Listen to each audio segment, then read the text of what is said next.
All right, we're back in session. The jurors are absent. Who's your next witness? Your Honor, it's actually going to be Mike Galloway from CCBI. Okay.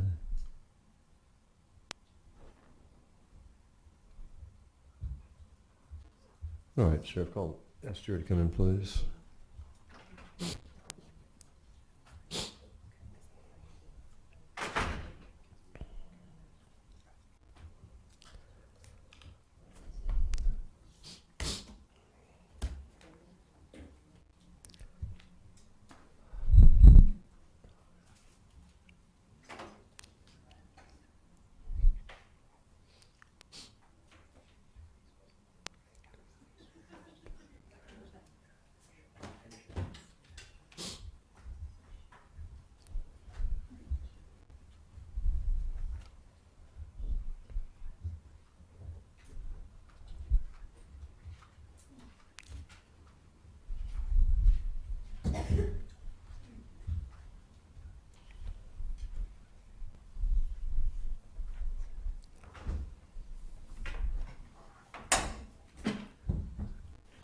We're back in session. The jurors are again present. Call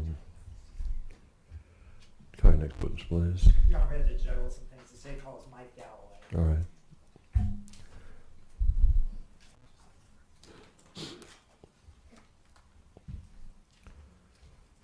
Mr. Galloway, be sworn, please.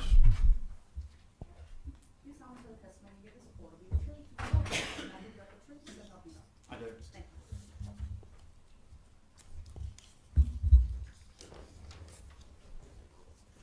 You may proceed. Thank you. Mr. Galloway, can you state your name for the court? Michael Galloway. And how are you employed? I am a crime scene investigator with the City County Bureau of Identification. And what is the City County Bureau of Identification? We respond to all crime scenes in Wake County when requested by a law enforcement agency. It could be from homicides to car break-ins, where we process these crime scenes for latent fingerprints, other evidence, take photographs, and make sketches. And were you working with CCBI back in July of 2011? I was. And how long have you been with CCBI? Going on 17 years. And back in July of 2011, did you become involved in this case, the disappearance and homicide of Laura Ackerson? I was. And how did you first become involved in this case? I was requested to examine a Dodge Durango that was brought to our agency at 330 South Salisbury Street. Your Honor, come approach your witness. You may.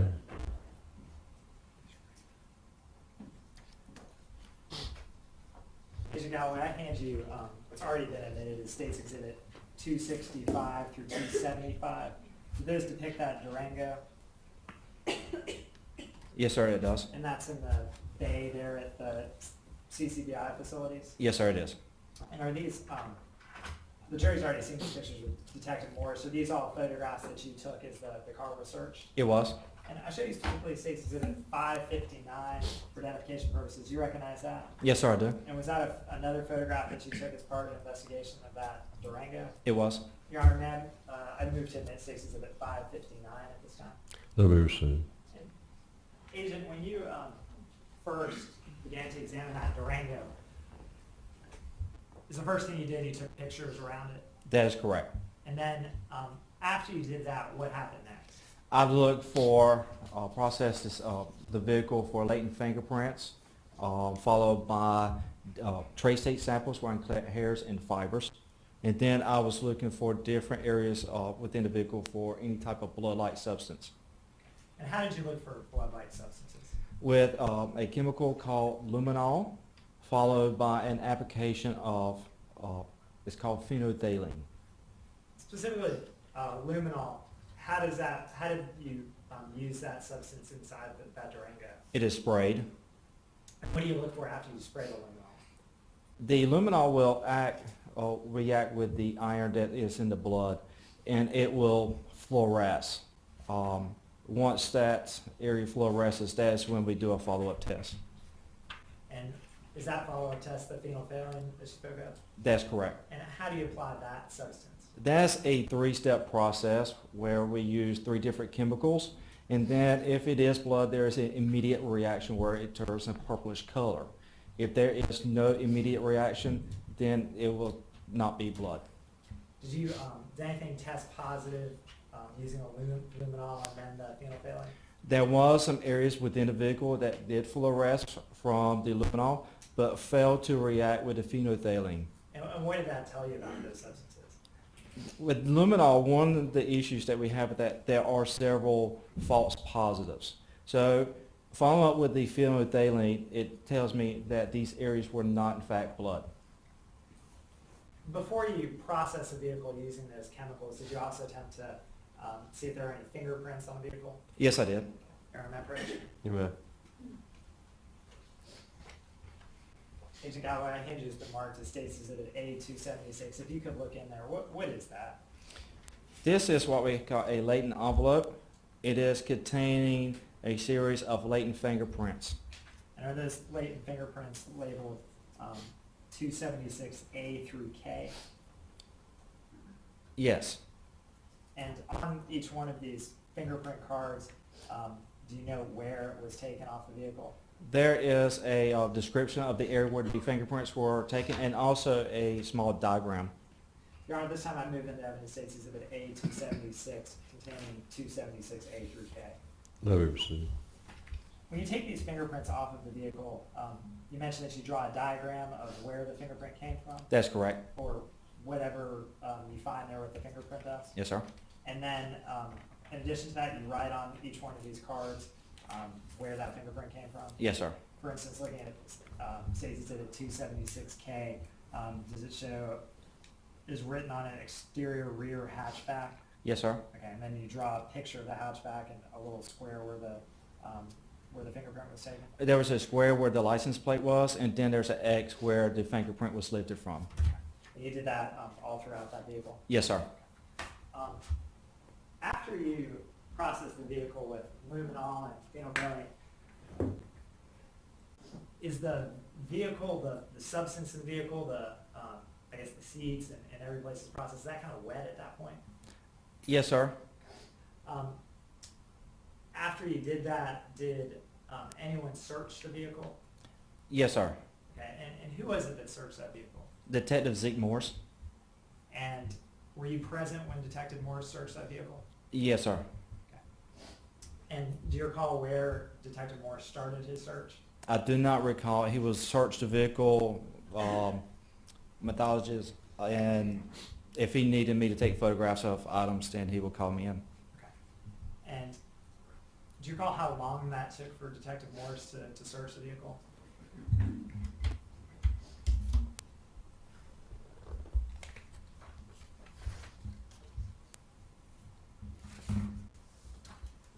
We started at approximately 12:30 and ended at 4:30, so approximately 4 hours. As an agent with CCBI, do you frequently or occasionally respond to areas or vehicles or sites that are being investigated by the Raleigh Police Department? Yes, sir. And have you worked with Detective Morse before? Absolutely, yes, sir. And on this day, did he appear to do a thorough search of that vehicle? I've always found the major crimes unit of Raleigh Police Department to be very thorough. Your Honor, may I approach a witness? All right. Specifically with this one picture, State's Exhibit 559, can you describe where that picture is taken? It is a photograph of the center console. In the center console, there's a little tray. The tray had been removed, and then we take a photograph down into the other area where people keep certain documents. Your Honor, may I publish State's Exhibit 559? You may. And so, are we looking down into the center console of that Dodge Durango? Yes, sir. And this picture shows what you saw when you looked down there as Detective Morse was searching it. Yes, sir. And above that sits some sort of tray that you put CDs and materials like that in. That's correct. Thank you, Madam Clerk. After, as the search was being conducted, was there anything found in the passenger seat of that vehicle?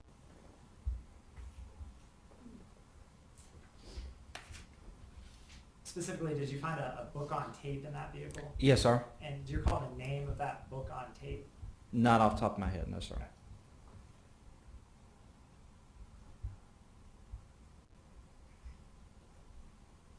after you finished your examination of that Durango, did you then proceed to a storage facility as the next part of your investigation in this case? That is correct. Your Honor, can I approach the witness? You may. And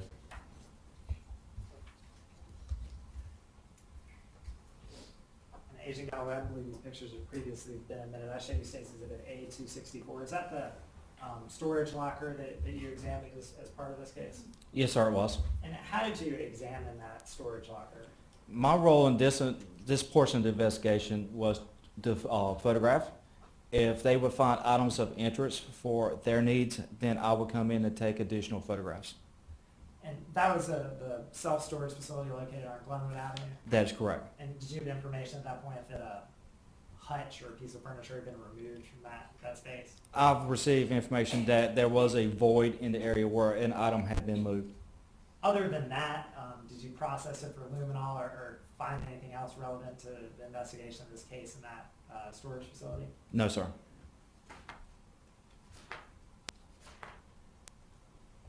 At some point, did you clear the scene of that storage facility and move on to another part of this investigation? Yes, sir, I did. Okay, and where was that next part of the investigation that you proceeded? 4021 Bella Park Trail, Unit 322 in Raleigh. Did you have information that was Grant and Amanda's apartment? Yes, sir. And when was it that you proceeded to that Bella Park Trail apartment? Approximately 7:30 p.m. Okay, and was this still on July 25th? Yes, sir. And when you got to that apartment, what did you do? Previously, that apartment had been searched once before, is that correct? That's correct. When this was a missing persons case? Yes, sir. And then when you got there on that date, what did you do as part of your investigation? The first thing I did was take additional photographs so I can document this residence the way I found it. And then I was tasked with searching for any type of blood-like substance. Okay, and how did you go about searching for the bodily fluids or blood? I did use luminol and also another chemical that is called Blue Star. And with respect to the luminol, which rooms did you spray and how did you go about using that substance? The hall bathroom with the sink and the floor. The east side bedrooms, the bathroom is well in there. The living room floor, there was a mop that was on the balcony that was also tested for the presence of blood with luminol and Blue Star. And did anything react to the luminol? Yes, sir. Okay, and did you then follow up with another test on those areas? Then I follow it with the phenolphthalein.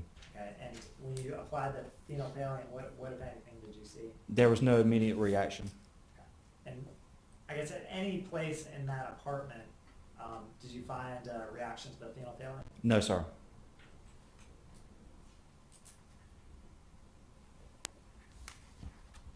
Did you investigate the hall bathroom in that apartment? Yes, sir. And again, nothing reacted in there? No, sir. There was, well, not with phenolphthalein. No, sir. With the luminol, did some things react in there? Yes, sir. But then when you applied the phenolphthalein, nothing else reacted? That's correct. And that meant to you that substance was blood? That is correct. Your Honor, may I approach a witness? You may.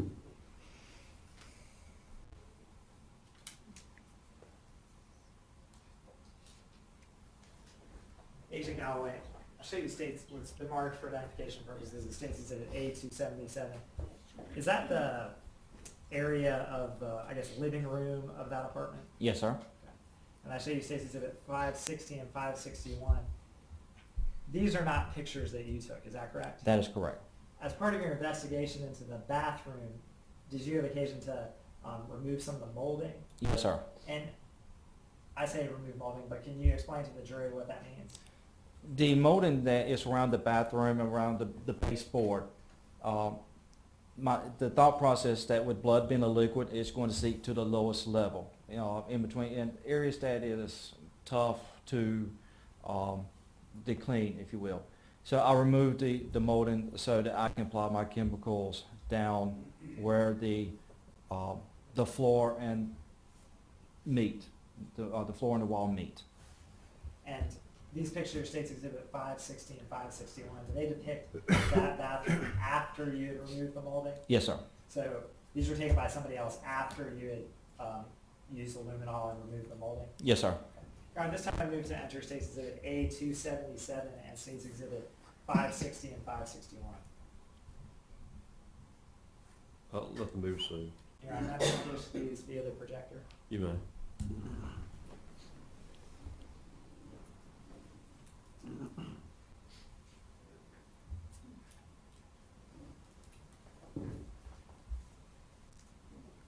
Agent, I first show you what's been marked and entered into evidence of States Exhibit A277. Is this how you found the living room area of that apartment that Grant and Amanda Hayes shared? Yes, sir. And I guess, did you see some, in the middle of this picture, do you see some indentations of squares in the middle of that room? Yes, sir. And did you find out that there had been furniture there previously? Yes, sir, I did. And additionally, this carpet in the left side of the photograph, that was there when you searched that apartment that day? Yes, sir. And it had this pattern of a black carpet with these two lines here? Yes, sir, it was.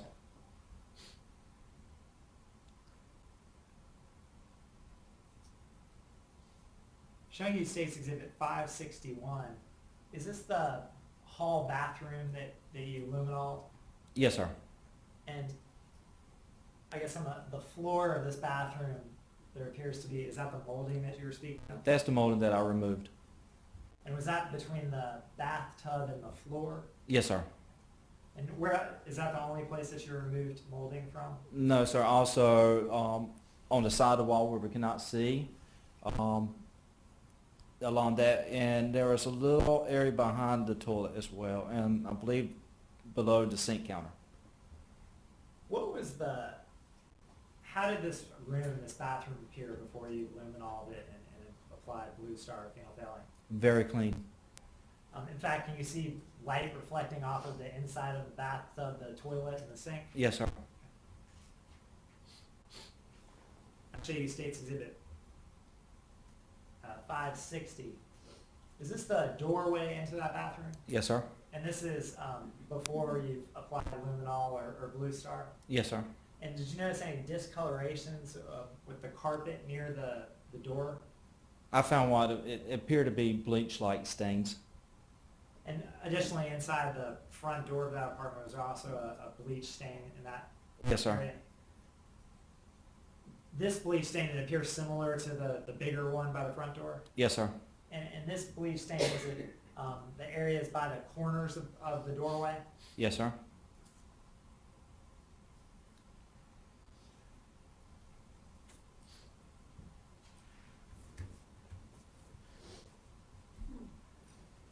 How does bleach affect bodily fluid like blood in terms of whether you'd be able to see it react to luminol or phenolphthalein?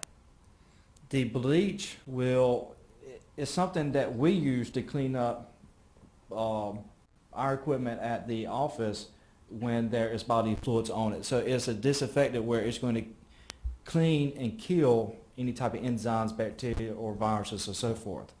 On certain surfaces, this bleach, where it's so strong, because we use a 10-to-1, 10% bleach to 9% water, but as a whole, the bleach is so strong that it will discolor a lot of surfaces.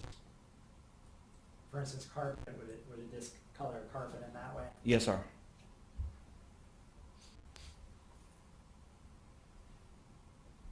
You mentioned that some of these areas of the house reacted to the luminol but didn't react to the phenolphthalein. What types of substances react to the luminol but not the phenolphthalein? Pretty much any type of iron surface, like even copper pennies, metal. We have found out during tests that I've conducted myself, mayonnaise will react with luminol. Any area that has any type of iron type structure to it, and that's the reason why we had to do a follow-up with the phenolphthalein. After you had examined that apartment, did you end up responding to an area where there was some blood on a walkway in a nearby apartment complex? Yes, sir. Okay, and where was that located? At 5020 Lakemont Drive in Raleigh. And did Detective Salmon investigate that with you? Yes, sir. And I guess did y'all learn that some individual had cut his hand and then I guess walked back to his apartment and bled all over the place? Yeah, after my examination, they found the person who had cut themselves. And it didn't appear to be related in any way to this investigation? No, sir. And additionally, did you, there were some couches sold out of this apartment, a couch and a love seat. Were you made aware of that? Yes, sir. And did you go to that location where the couch and the love seat had been moved? Yes, sir. And I guess those had been purchased by another individual, Yes, sir. off Craigslist or something along those lines. Yes, sir. And when you got there, did you, I guess, flip the couches over and look through them? Yes, sir. And had you been told that there was some red spot on them that the folks that had purchased them were suspicious that it could have been blood? Yes, sir. And what did you determine it to be? It appeared to be like a Kool-Aid type stain, and I did my phenolphthalein test, and there was no reaction. Additionally, after that part of your investigation, did you respond on July 29th to the Eastway transfer station to take all these pictures of the trash that this jury has seen? Yes, sir. Okay. And when those areas were pulled out of the trash, did you take pictures of what you saw? Yes, sir. And detectives drew your attention to what they believed was relevant to the case? Yes, sir. Did you end up taking any swabs or of either any vehicle or any part of that apartment, Bella Park Trail? Yes, sir. Okay, and where were those taken? I collected several blood samples, and then once they were submitted to the Raleigh Police Department for storage. Okay, and where were those blood samples taken from? From different areas on the steps that lead down to the apartment on the lower level. And you're talking about the gentleman who cut his hand bleeding? Yes, sir. Okay, aside from that, Oh. You didn't take any other swabs that were relevant to this case, did you? No, sir. Okay. And all the information that you acquired, you passed that on to the Raleigh Police Department? That's correct. Okay. Nothing further, Your Honor. All right, any questions?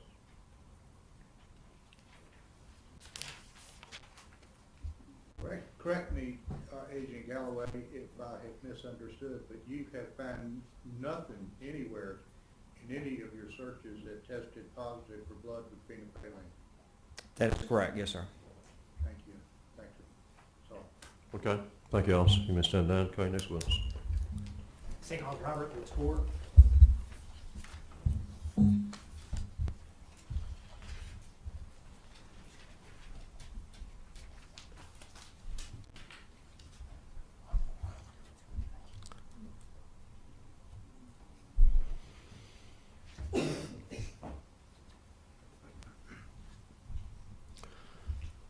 Also be sworn, please. You solemnly swear the testimony you give this court will be the truth, the whole truth, and nothing but the truth, so help you God. I do. Thanks.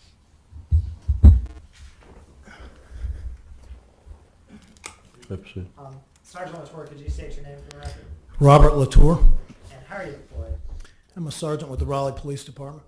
Back in July of 2011, what role did you have with the Raleigh Police Department? I was a homicide detective, How long were you a homicide detective with the Raleigh Police Department? 4 years. And how much law enforcement experience do you have with the Raleigh Police Department? I'm on my 16th year. Back in July of 2011, did you become involved in the investigation of a missing person, Laura Ackerson? Yes, sir. And how was it that you first became involved in, at that point, of a missing persons case?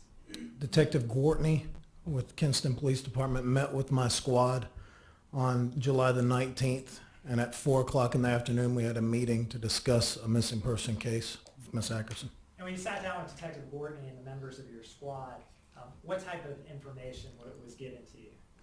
I was given the name of the individual as Laura Jean Ackerson, was given her date of birth, was told that she had a business partner by the name of Siobhan Mathis, that they were working on a startup business called Spoons and Forks, that Miss Ackerson had an ex-husband whose name was Grant Hayes, I was given his birth date and an address where Mr.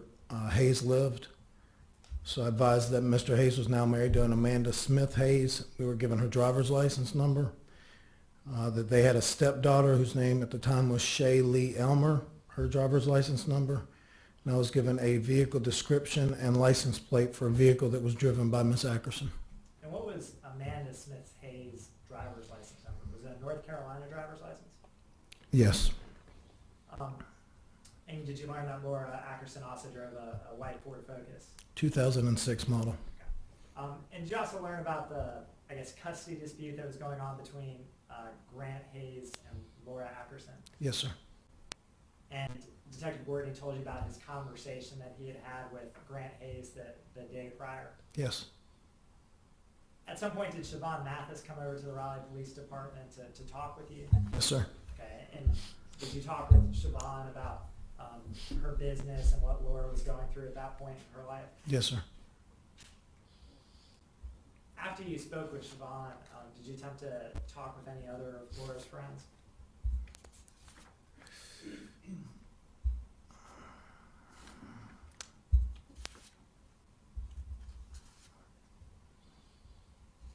Specifically, I did not at that point.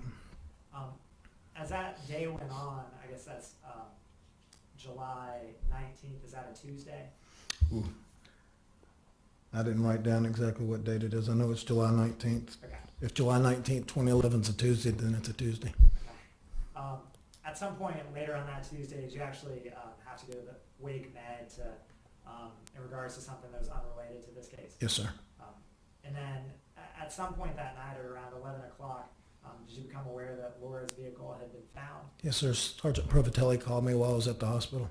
And what did you do after you received that phone call? He told me to come to the location where the vehicle was found, which was off of Summit Manor Lane. And that was that Camden Crest apartment complex? Yes, sir. And that was north of the Woodfield Glen apartment complex, which is where Amanda and Grant Hayes lived? Yes, sir. Very close to it. When you got to Laura's car at this apartment complex, what did you do at that point? We determined we were going to need the keys to the vehicle. Based on my interview with Siobhan, I knew that she had them. So I contacted her, told her that I needed a key to Laura's vehicle, and I arranged to pick up the keys. And did a member of the Kinston Police Department get the key and bring it to you and Detective Hall? Sergeant Jackson of Kinston Police Department. And did you obtain that key to Laura's car? At 3 o'clock in the morning on the 20th. Okay, so that's July 20th is the point that you get the key. Yes, sir. When you got back to Raleigh to where Laura's car was located, had CCBI already processed the vehicle? When I got back, I think they had started working on the exterior of the vehicle. And then with the help of that key, you were able to get into the inside of that vehicle? Correct. And this jury's already seen some pictures, but in the floorboard of the passenger seat, there was a takeout dish. Yes. Is that correct? And there was a, I guess, styrofoam cup or drink in the center console of that Ford Focus. Yes. At that point, did you talk with some maintenance folks at the apartment complex? It was a few hours later on in the morning.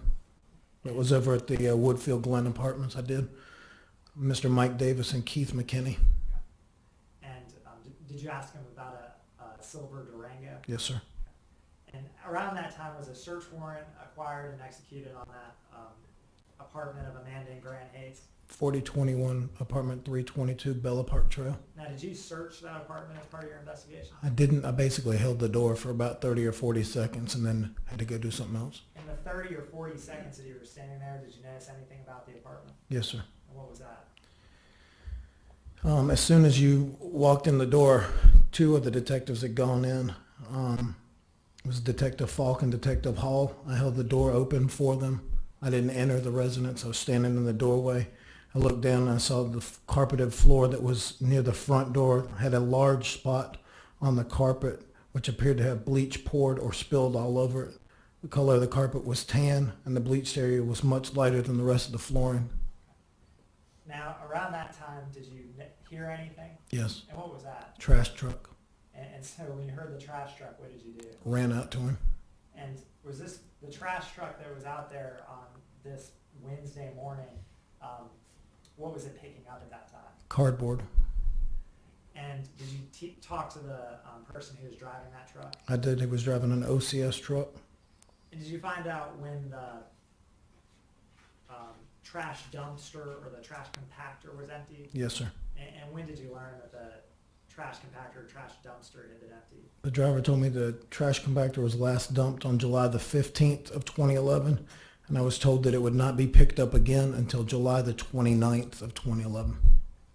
After you acquired that information, did you go back to the Kinston Police Department? Detective Gill, Detective Norman, and myself all went to Kinston Police Department. And what was the purpose of talking with those folks at the Kinston Police Department? We collected any type of case reports that were related to Miss Ackerson. We also wanted to go to her residence and look through the residence. And Detective Gortney had taken a search warrant for her residence. And did you acquire basically everything that the Kinston Police Department had on this case at that point? Yes. And was that because the Raleigh Police Department was taking over? Yes. And did you end up going into Laura's apartment located there in Kinston? Yes. And did you notice that the plants appeared to be dying? They were dying. And did you notice anything about the trash can in the kitchen? Trash can had fruit in it, and it was covered with fruit flies. Next, as part of your investigation, did you, I guess while you were in that apartment, did you notice that there was a checkbook that Laura had in there? Yes, sir, from BB&T. And did you additionally acquire some other pieces of evidence from inside Laura's apartment? Yes, sir. And what were those pieces of evidence? I collected a hairbrush, and I collected some hair that was loose in the bathroom. You mentioned that while you were there, you also noticed that there was trash in the garbage can that had fruit flies on it. Yes, sir. I guess, why were you, when you heard the trash truck earlier at Grant Amanda's apartment, why were you interested in when that was being dumped? If there's any evidence that was inside the dumpster that could be pertinent to this investigation. And jumping back to when you're inside Laura Ackerson's apartment later that day, you mentioned that you collected a hairbrush and some hair. Yes, sir. And why? What was the purpose of that? In case I needed to have some type of DNA sample. While you're in Kinston, did you also speak with Patsy Hayes, who's the mother of Grant Hayes? Yes, sir. Detective Gill conducted the interview primarily. I was present for the interview. The next day on July 21st, did you attempt to make contact with some of the restaurants that Laura had visited back on July 13th, the day that she went missing? Yes, sir. And did you have Laura's phone records to help you in that search? Yes, sir. Did you go out to Bill's Grill near Wilson, North Carolina? I did. And did you also head to the Sheetz gas station in Wilson? I did. And why did you head to the Sheetz gas station? Based on our interviews, I knew that that was a court-ordered pickup location for them to exchange the two children, the two boys, Grant and Jenna. And I wanted to obtain surveillance video if they had it to see if an exchange actually occurred. And did you acquire a video at that time? No, sir. Were they going to try to pull the video for you? Yes, sir. The video was kept at a corporate location, and they were going to have to pull it and then send it to that store. And then I was going to have to get it at a later date. That, did you request the video for July 15th? Yes. And was that a time when Laura and Grant Amanda should exchange those children at that Sheetz gas station? Correct. At some point, did you come back to the police station and begin reviewing Laura's diary that was collected from the Kinston Police Department? I did. And in that diary, did you notice how Laura had started making a very detailed list of every time she had contact with Grant Amanda Hayes and what the interaction was with her children? Yes, sir. Did you also notice that in that diary that Laura appeared upset that Amanda had called her psycho crazy? Yes, sir. At that point, did you acquire the video of Laura leaving her Kinston apartment? We had already acquired it, I believe, when we were in Kinston, but we began reviewing it. And did you note what she was wearing in that video and circulate it? Yes, sir. And what was the description that you gave to the media to describe Laura Ackerson, what she was wearing? The clothing description that we gave was a brown sleeveless blouse and tan capri pants. She was carrying a black leather bag with white lettering on it, and she had a brown Liz Claiborne purse. And I confirmed with Siobhan about the Liz Claiborne name brand specifically. And did you transmit that to the local media? Sergeant Prevatelli did. And what was the purpose of that? Just to have folks looking for her, to keep an eye out, see if she'd been seen by anyone. Did you ever recover as part of your investigation any of that clothing or either of those bags? No. At some point, did you talk with Randy Jenkins from Bill's Grill? Yes, sir. And initially, had he not recognized who Laura Ackerson was? Correct. And then, did you get in contact with him again and realize that he had actually met with her? Yes, sir. He called me on the 22nd of July. And did you send him a picture of Laura Ackerson? I did. And did he indicate that that was the person that he met with on the Wednesday, July 13th, around 4 o'clock? Yes, sir. Around this time, did Detective Falk meet with Amanda Hayes' daughter, Shay Elmer? Yes, sir. I'm sorry, Shay Gadat? Added as Elmer, but Okay. Shay, the daughter of Amanda Hayes. And during that conversation, did you and other detectives become aware that Grant and Amanda Hayes had rented a U-Haul and were scheduled to drop that off in Texas? Correct. What did you do in response to having that information? Started contacting U-Haul to see if I could find out if the vehicle or the trailer had been returned and confirm that it had been rented. And what did you find out after you found out that it had been rented? The vehicle had been, or the trailer I should say, had been turned in on July the 20th, 2011 in Katy, Texas. I was given a card number that the vehicle was rented with. And I was also given the telephone number to the U-Haul in Katy, Texas with the manager's name of Rhonda Holiday. And did you speak to Miss Holiday? I did. And did you call down there to find out if that U-Haul trailer was still at their facility? Correct. And initially, what did she tell you? She told me it had been rented out that very morning. But then after some further research, did you call you back? She called me back only probably 5 or 6 minutes later and said that they had been entered incorrectly in the computer and that the trailer was there and had not been rented out. And did she agree to secure it so that no one else could take it? Correct. And did she say that anything had been washed on that trailer? The exterior of the trailer was the only thing that had been washed. So as part of U-Haul would wash the outside of those trailers? Yes, sir. And at that point, did you contact anyone in Texas to try to go seize that U-Haul for you? Sergeant Ben Beal, who worked with the Harris County Sheriff's Office, which is where the U-Haul was located. I contacted him, told him I needed to have officers go by and pick the U-Haul up and secure it at their evidence storage location. And did he say that he would do that and seize that U-Haul trailer and take it back to the Harris County Sheriff's Office? Yes, sir, and I later called him and confirmed that they had done that. And Harris County is where Houston, Texas is located. Correct. At that point, did you also do some records, try to get the U-Haul records from the U-Haul Corporation? I typed up some subpoenas for U-Haul. I gave them to Detective Salmon, who was going to go get them signed by a judge.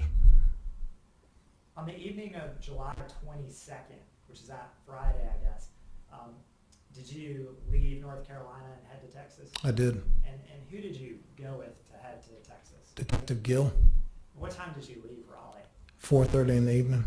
And what time did you arrive in Texas? 4 o'clock on July the 23rd.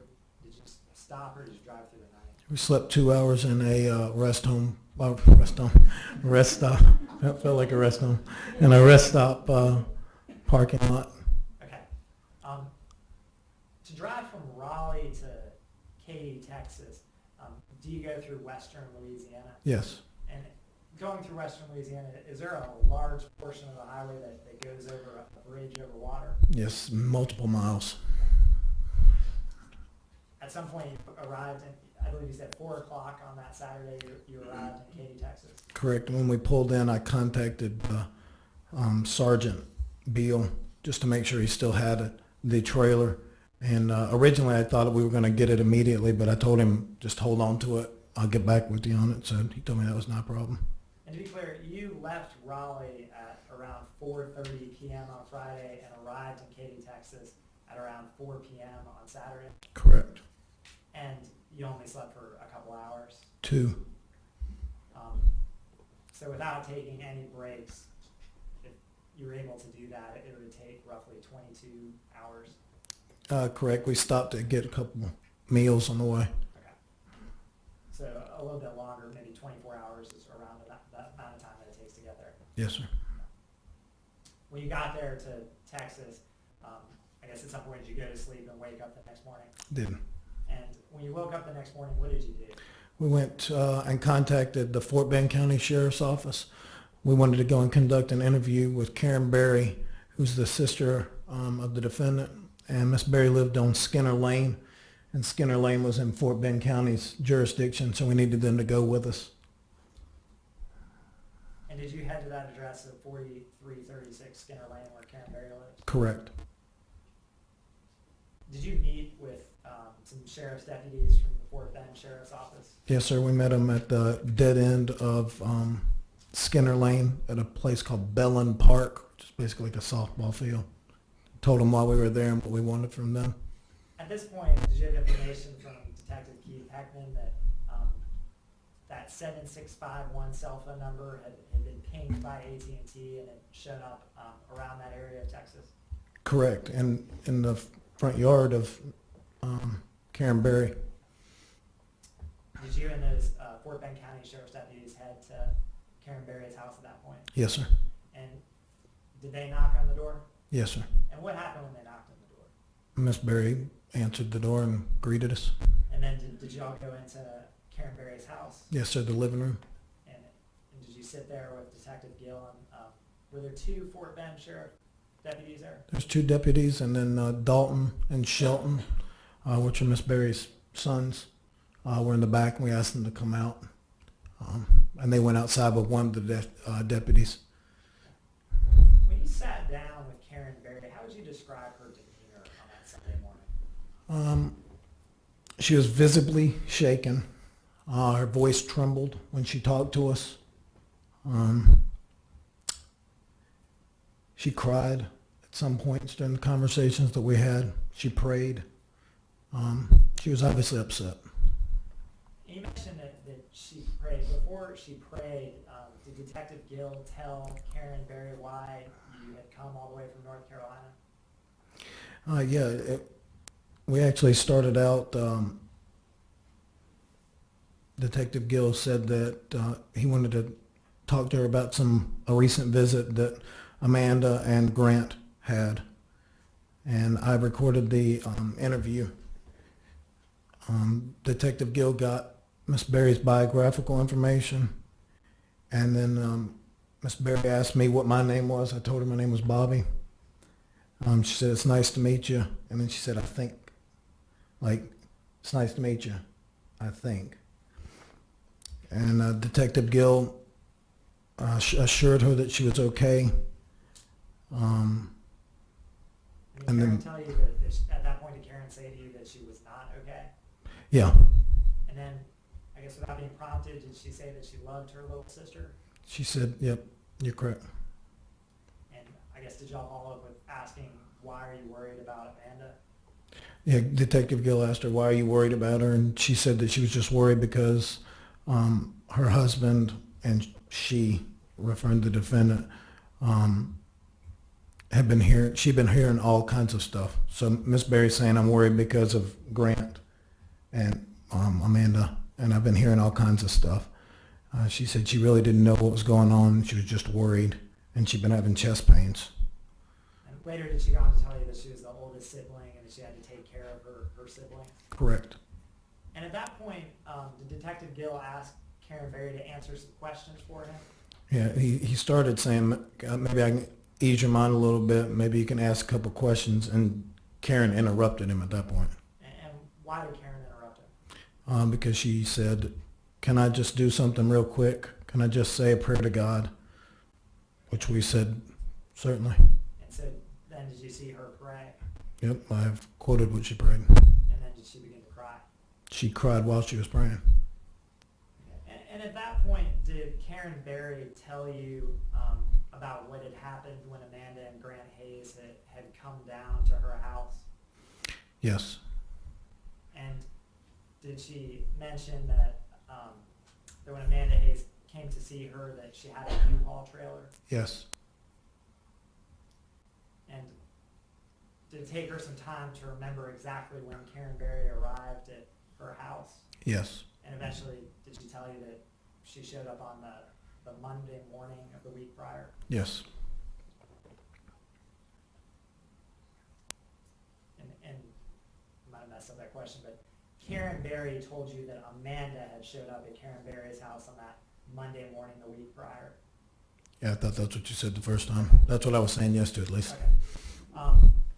And did you describe what they did on Monday and Tuesday? She did. And Karen told you and Detective Gill that that Karen had learned that Amanda was coming down to Karen's house the previous Friday, Correct.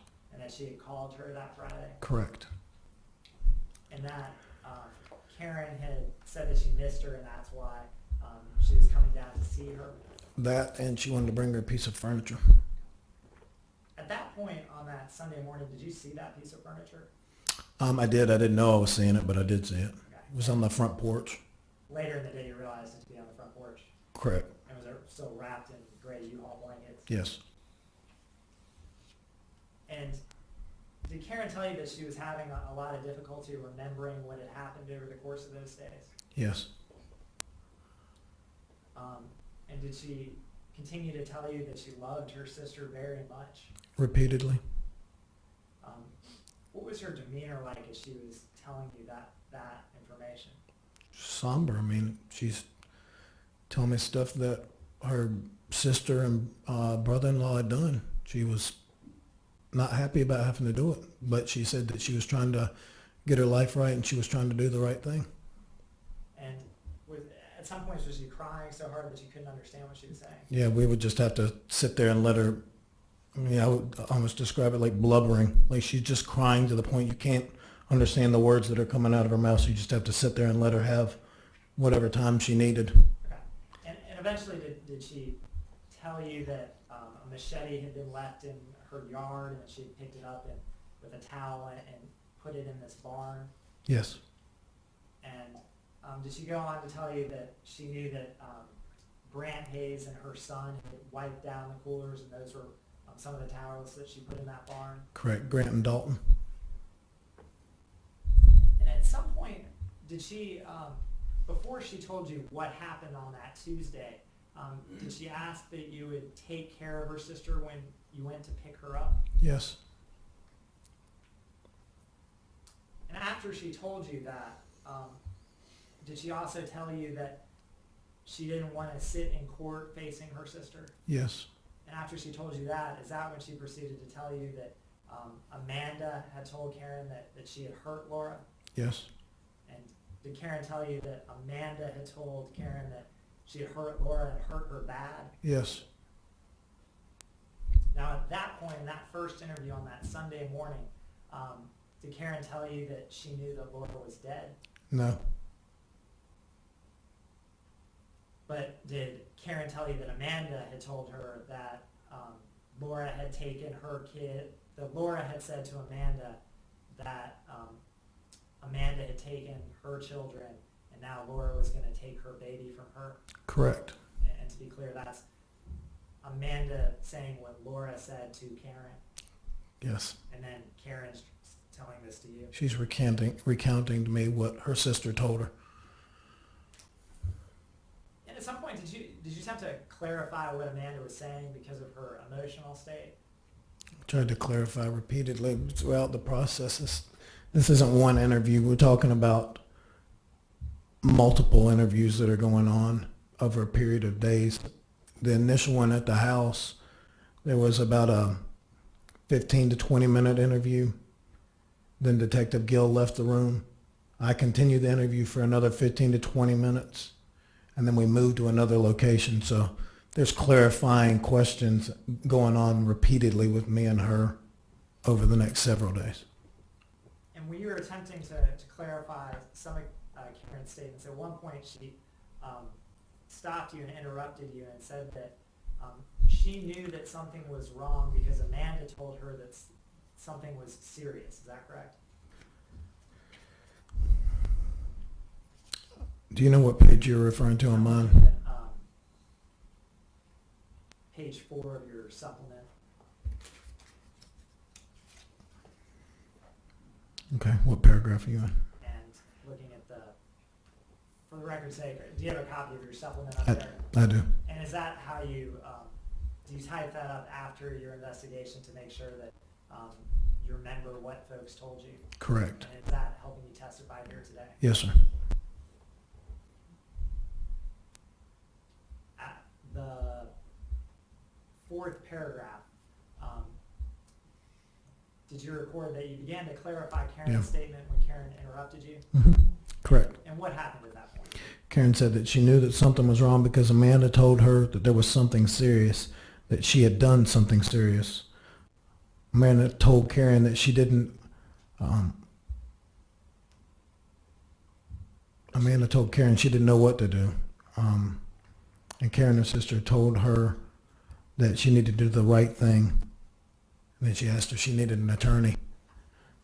Okay, Karen asked Amanda if she needed an attorney, and what did Amanda say to Karen? No. Then did Karen go on that she was trying to do the right thing? Karen didn't. Correct. At some point, did Detective Gill come back into the living room as part of this interview? Yeah, and Detective Gill's still he's still in the living room with me at this point. Okay, so Detective Gill hasn't left. Correct. And after hearing this information and what Karen was saying about how Amanda had told her there was something serious, did Detective Gill stop Karen and ask her, "Is Laura here somewhere?" Yeah, he asked her, do you think Laura is, I quoted it as, is Laura here somewhere? And what did Karen respond? She said she didn't know, that she was scared that Laura was there somewhere. And then she said again, but I don't know. Detective Gill asked her, where would she be? Where would Laura be? Karen said, quote, they took my son's boat to the creek. Detective Gill asked which creek, and Karen said, quote, across the street. She said that her sons were gone and her daughter was there when they took the boat to the creek. She said that they took the boat out for about 2 hours, and that's when Detective Gill walked out, And do you know why Detective Gill walked out at that point? because we were going to need some more help from Fort Bend County. Did you continue to stay in this living room and talk to Karen? I did. And at that point, is that when Karen told you that she had hurt Laura and hurt her bad? Yes. And did you ask Karen what her response was to that? What Karen's response was? Yeah, on the bottom of page 6 of your supplement, did you note that you asked Karen what Karen responded to Amanda saying, I hurt her bad? Yes. And is that when the conversation about the attorney occurred between Karen and Amanda? Yes. And then did that interview continue for a number of minutes, and did you record it? Yes.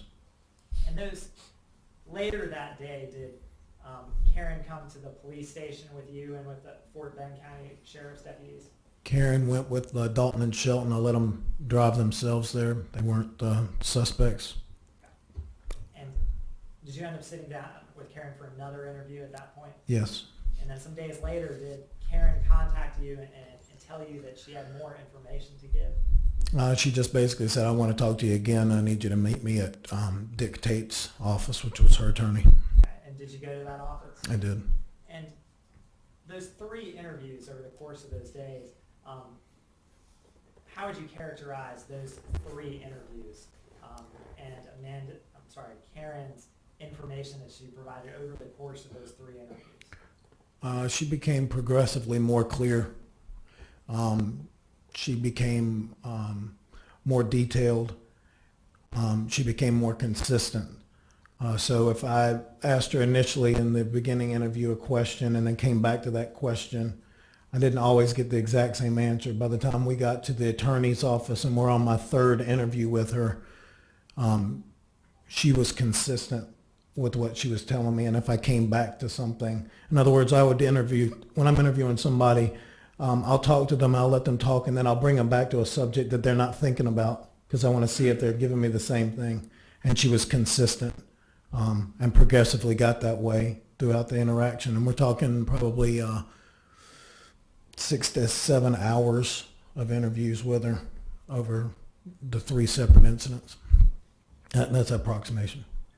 And over the course of those interviews, for instance, the information about Karen walking with Amanda and I guess Grant to the septic tank in the backyard, when did that information come out?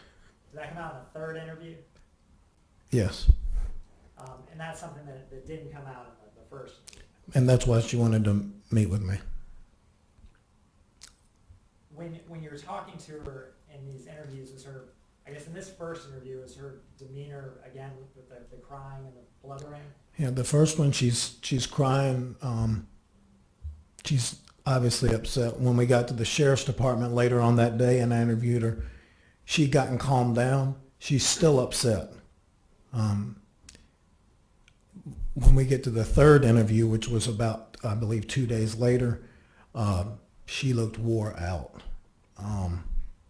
She was visibly tired, told me that she couldn't sleep, told me she was having nightmares, told me she had to get it off her chest, had to tell me the truth. I mean, she looked like it had weighed on her in between the interview at the police department and the interview in the attorney's office. On that Sunday afternoon, do you recall how long you talked to Karen that afternoon At the house, at the house? it's a 35 to 40 minute interview at the house, I believe. As you're completing that interview, are more law enforcement folks arriving? Yes, And at some point, do you step out to talk to Detective Gill and pass on the information that you had acquired? yes, And did all the information you acquired lead you to want to search that creek across the street? yes, When you finished talking with Karen, did you walk around the property with her? yes. And what was the purpose of that? She had told me about a machete, some rags, some coolers, and then while walking, she actually brings up a suitcase and some other items that were left at the residence, and so we just basically walked the property, and she identified different spots. And first, did she point out the suitcase on that burn pile? She actually pointed out a spot in the dirt and a hog pen before that. And what was that hog pen spot? What did that look like? It looked like some liquid had been poured on it. It was about a foot in diameter. Karen told me that wasn't there before they got here. They asked me to bring the trailer over and pull it near that location. I don't know where that spot came from. And then we went from the spot to the back of the property. At that time, Texas was on a burn ban. So this property is about 2 acres, 2.5 acres. And there are large piles of trash that are kept inside fencing. So they'd almost like a chicken fence, and they'd build a big circle and they put their trash in it.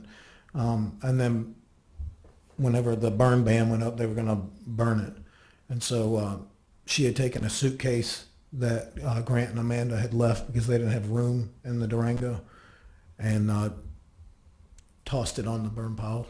And this jury's seen some pictures of that property, but that afternoon after you talked with Karen inside the house, you walk to these different parts of the property and she points out, here's the suitcase. And did she take you in the barn as well? Yes, And when you go in the barn, did she point out where the towels were? yes, And did she point to the area against the wall where the machete was hidden behind some boards? yes. After you complete that walkthrough with Karen, what do you do next? Asked her to go back with me to the sheriff's department. She wanted to change her clothes, and then we did. And as you're walking around the property with her, do you also notice 2 coolers? Yes, And are those located in her backyard and on her side porch? yes, After that, is that the time when she goes in and changes to come to the sheriff's office? correct. And she talked to her brother-in-law briefly. And when she goes to the sheriff's office to speak, you mentioned her brother-in-law. Do you know what line of work he was in? Sheriff's deputy. When she goes to the sheriff's office, what does the scene near her property look like at that point? Are there more law enforcement folks there? Yeah, Fort Bend County Sheriff's Department had started arriving. They called some detectives in. The dive team had not arrived whenever I left, but they had contacted them. I'd say there was probably 8 to 10 law enforcement officers that had arrived.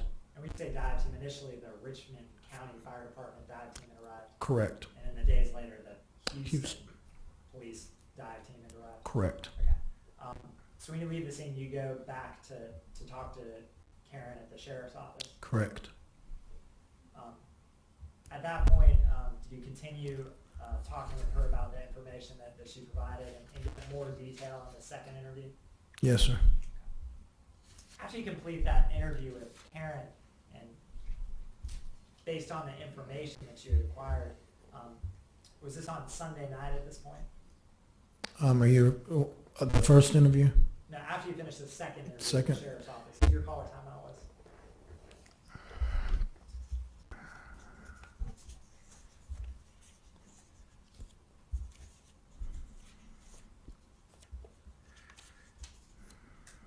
Sergeant, I don't want to take up too much time, but after that time period where you spoke with her at that at the sheriff's office, did you return back to the scene? Yes.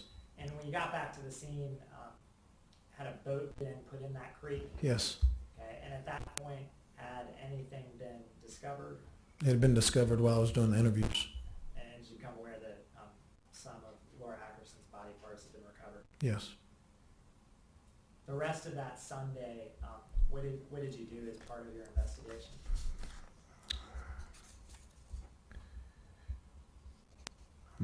To answer your earlier question, it was 9 o'clock at night when I got back. And that was it. We made sure that the crime scene tape had been erected. We ensured that a Fort Bend County deputy was going to stand by at the property to make sure that the scene couldn't get contaminated. And then Detective Gill and I went back to the hotel and went to bed. And did your investigation continue that next day? Yes. Why don't we stop for that? We'll start that in the morning. Also, you can stand down. Thank you. You can stand down. Thank you. Folks, obviously I haven't heard it all. Keep an open mind. Don't formally express any opinion about the guilt or innocence of the defendant or any matter of controversy. As I indicated to you, I think yesterday, I have a medical procedure that I have to undergo tomorrow morning fairly early. I should be finished by 10:30. Unfortunately, it's in Durham at Duke, and so I won't be back until about 11:30. And so let me ask y'all to come at 11:30 and assemble in the jury pool room downstairs, and hopefully I'll be back by then and we can pick it up at that time. This delay would concern me, except for the fact that honestly I believe that we're two or three days ahead of time, if not a week ahead of time or so in this case. We're moving along really quickly, and so I don't believe this will interfere with our time schedule at all. I think we're in real good shape on the time schedule, frankly. I'm consistently optimistic about the fact that we'll finish a lot earlier than the lawyers predicted. But you never know, so but anyway, keep an open mind, and we'll see everybody at 11:30 in the morning. Thank you very much. Have a good evening.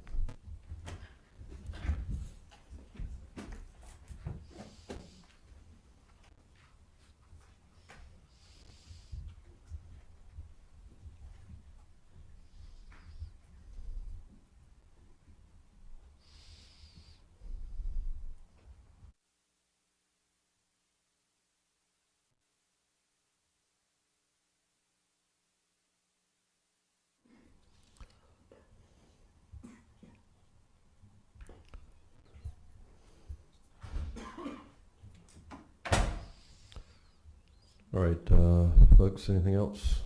No, it's not for the same. Just one minor thing, Your Okay. Honor. This morning when I was questioning Sergeant Hall, I had him identify a package of materials that had previously been marked by the state, but as it turns out, their identification stickers pertain only to the two receipts that were on the outside side of the package. Yeah. And I didn't remark the entire package. I would like to do that. Okay. It's the two receipts are marked as Exhibit 557 and 556. The package of materials is actually marked as State's Exhibit 558, but it hasn't been entered. But it has been marked as State's Exhibit. Okay, so the record will reflect, what's the number on the packet itself? 558 has not yet been offered by the state, and so the record will show what it is that the witness was looking through. If you want to mark that with a defense exhibit, you'll know what that is, and you'll tell me how you marked it. I marked it Exhibit 55. Okay, so that'll be Defense Exhibit 55. All right.